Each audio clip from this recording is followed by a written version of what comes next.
بسم اللہ الرحمن الرحیم۔ شروع اللہ کے نام سے جو بڑا مہربان نہایت رحم والا ہے۔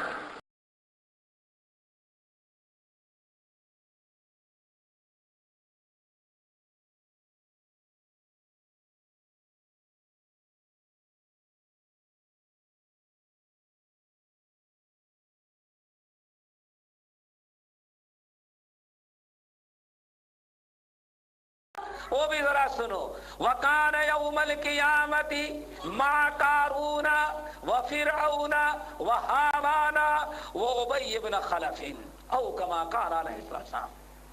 جس نے 55 نماز کی حفاظت نہیں کیا ہے، قیامت کے دن اللہ تعالیٰ اس کو رکھے گا، کھڑا کرے گا، مسلمانوں کے سب میں نہیں کھڑا کرے گا۔ آپ ارشاد فرماتے ہیں وَقَانَ يَوْمَ الْقِيَامَةِ، قیامت کے دن اللہ تعالیٰ اس بے نمازی کو کھڑا کرے گا، کس کے ساتھ؟ مَعَ قَارُونَ، قارون کے ساتھ، وَفِرْعَوْنَ، فرعون کے ساتھ، وَحَامَانَ، حامان کے ساتھ۔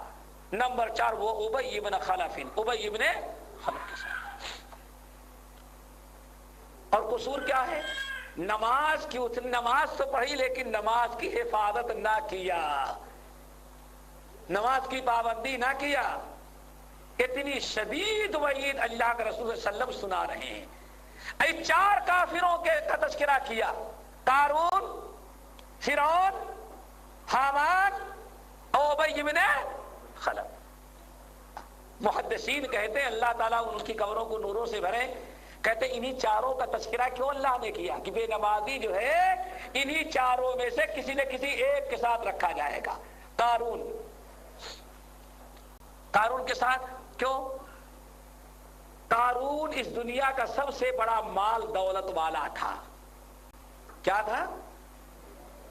اس قدر اللہ نے اس کو مال اور دولت سے نوازا کہ جب اس نیک لوگوں نے، مومنوں نے کہا احسن کما احسن اللہ الیک، قارون اللہ نے جیسے تیرے ساتھ احسان کیا ہے اللہ تعالیٰ کے بندوں کے ساتھ تو بھی احسان کر۔ کہتا ہے انما اوتیت علی علم عندی، اللہ نے میرے ساتھ کیا کرم کیا ہے، سب کچھ تو میرا اپنا کمال ہے۔ یعنی اس قدر مال و دولت کے نشے میں چور ہوا کہ اللہ تعالیٰ کو بھی یہ بھول گیا، اس قدر مالدار بن گیا کہ اس نے سمجھا کہ اب مجھے اللہ کی بھی کوئی ضرورت باقی نہیں رہ گئی۔ تو جو مالدار اس امت میں اپنے دولت مال کے نشے میں مست، دینداروں کی توہین، اسلام کی توہین، کتاب و سنت کی توہین، صرف اپنے کبر اور غرور میں کیوں اللہ نے مال و دولت دے رکھا ہے۔ نماز پڑھنے کی باری آئے تو مسجد میں جا کر کے نماز پڑھنا اپنے مالداری کے مقابلے میں اپنی انسلٹ اور توہین سمجھتا ہے، قارون کی طرح۔ اس لیے اللہ تعالیٰ اس بے نمازی مسلمان کو کس کے ساتھ رکھے گا؟ او تیرا بھائی قارون۔ قارون نے بھی یہی کیا تو اسی کے نقش قدم پر تو چلا تو بھی چل، قارون کے ساتھ رکھا۔ فرعون دنیا کا سب سے بڑا بادشاہ، بدماش، انا ربکم الأعلی کہنے والا گزرا تھا۔ اگر کوئی بادشاہ، کوئی حاکم اپنے حکومت اور اپنے بادشاہت پر فرعونیت کا کردار اپنائے اور نماز نہ پڑھے، اس پیشانی کو اللہ تعالیٰ کے سامنے نہ جھکائے، اللہ تعالیٰ کے سامنے رکوع نہ کرے، اپنی بادشاہت اور اپنے حکومت کو ترک کر کے اللہ تعالیٰ کے اس فریضے کو ادا نہ کرے، تو قیامت کے دن اللہ تعالیٰ اس امیر، اس حاکم، اس بادشاہ کو کس کے ساتھ رکھے گا؟ تیرا بابا وہ فرعون کھڑا ہے، تو نے اس کا طریقہ اپنایا۔ نمبر 3 کون ہے بھائی؟ حامان صاحب۔ حامان کون تھے؟ ایرا بادشاہ تھا، کسی کو برا نہ لگے بھائی، لگا اصلاح کرو اپنی۔ ہاں نہیں وزیر سنو بھائی، وزیر تھا، کون سا وزیر تھا؟ بڑے وزیر ہوتے ہیں نا بھائی، وزیر خزانہ ہے، وزیر داخلہ ہے، وزیر خارجہ ہے، اور پتہ نہیں ہمارے ہاں تو جنگلوں تک کے وزیر الگ ہوتے ہیں۔ بھائی کیا کرو گے؟ کون سا وزیر تھا یہ سمجھنا ہے۔ کہا جاتا ہے کہ حامان سب سے بڑا انجینئر تھا، اب آئی بات سمجھ میں؟ یعنی حقار وزیر تھا لیکن کس کا وزیر تھا؟ وزیر تعمیرات تھا. پورے مصر اور پورے فرعون کے درباروں کا نقشہ بنانے والا، بہترین سے بہترین تعمیر کا مشورہ دینے والا. یہ سارا کام کون کرتا تھا؟ حامان. کہنے کا مطلب سب سے بڑے کیا کہیں گے؟ بلڈر تھے. اور سب سے بڑے انجینئر صاحب کون تھے؟ یہ ملعون بدبخت نالائق حامان تھا.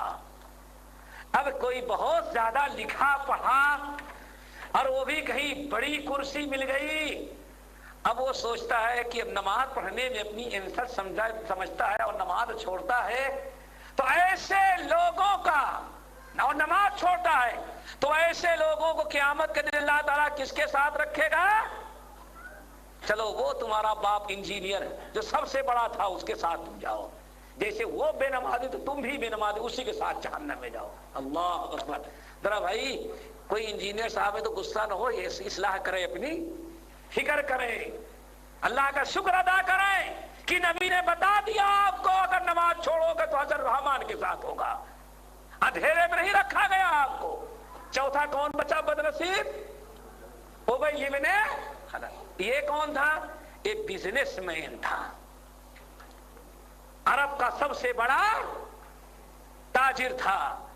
اتنے کاروبار مکے میں یہاں وہاں پھیلے ہوئے، اس کو دین کے بارے میں کبھی سوچنے کا موقع نہیں تھا. اب جو لوگ اپنی تجارت، اپنے دکان، اپنے کاروبار اور اپنے بزنس کی بنا پر نماز کو ترک کر رہے ہیں، ان کا حشر نبی صلی اللہ علیہ وسلم کے سب سے بڑے دشمن مکے کا کافر ابی بن خلف کے ساتھ اللہ رسول فرماتے ہیں ہوگا. اللہ تعالی ہم سب لوگوں کو نماز کا پابند بنائے، رمضان میں اور رمضان کے بعد بھی. نمبر 2 نمبر 4-5 ہو گئے. رمضان کے اندر اور کیا ہونا چاہیے بھائی؟ کچھ لوگ رمضان میں اللہ اس کے رسول کے بڑے فرما بردار، اطاعت گزار، عبادت گزار بن گئے، اور رمضان ختم ہوتے ہی ساری اطاعت، ساری عبادت، بھاگ دوڑ سب ختم. معلوم یہ پڑتا ہے کہ اللہ اس کے رسول کی فرما برداری اور اللہ تعالیٰ کی عبادت ان کے اوپر صرف کس مہینے میں فرض کی گئی ہے؟ رمضان. 1 مہینہ. اچھا ایک چیز اور سمجھ لیں، یہ میرے بھائی ترک نماز اس لیے اور ذرا غور کریں کہ دنیا کے بہت سارے گناہ تو آپ کی نیکیوں سے معاف ہو جائیں. یاد رکھیے گا، اگر انسان 11 مہینے نماز نہیں پڑھا ہے، ٹھیک ہے نا، اور رمضان میں نمازی بن کر کے کتنا بھی روئے، کتنا بھی توبہ استغفار کرے، لیکن اگر وہ یہ نہ ٹھان لے کہ ہاں اب آئندہ نماز نہیں چھوڑوں گا، تو رمضان کی برکت سے بھی اس کے نماز چھوڑنے کا گناہ معاف نہیں ہو سکتا. کیوں؟ اللہ تعالیٰ نے بے نمازی کے بارے میں جو آیت نازل کی ہے، الا من تاب وآمن وعمل صالحا اولئک يدخلون الجنة ولا يظلمون شیئا.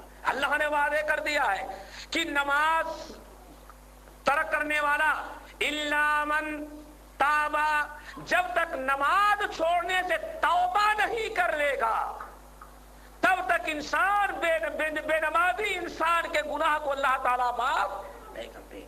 نماز ترک کرنا ایسا گناہ ہے، اللہ تعالیٰ نے ارشاد فرمایا بے نمازی کے گناہ اس وقت معاف ہو گئے الا من تاب وآمن وعمل صالحا، توبہ کر لے اور ساتھ میں آئندہ کے لیے نیک بن جائے، تب اس کے گناہ پچھلے معاف ہوتے ہیں.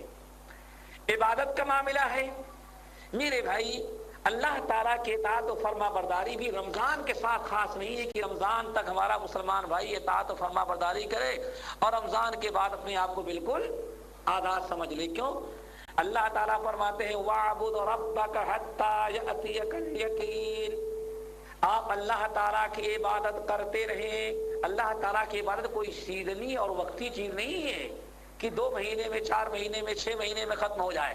اور مسلمان آج سمجھتا ہے ایک ہی مہینے میں 12 مہینے کی عبادت ایک ہی مہینے میں سب ختم ہو جاتی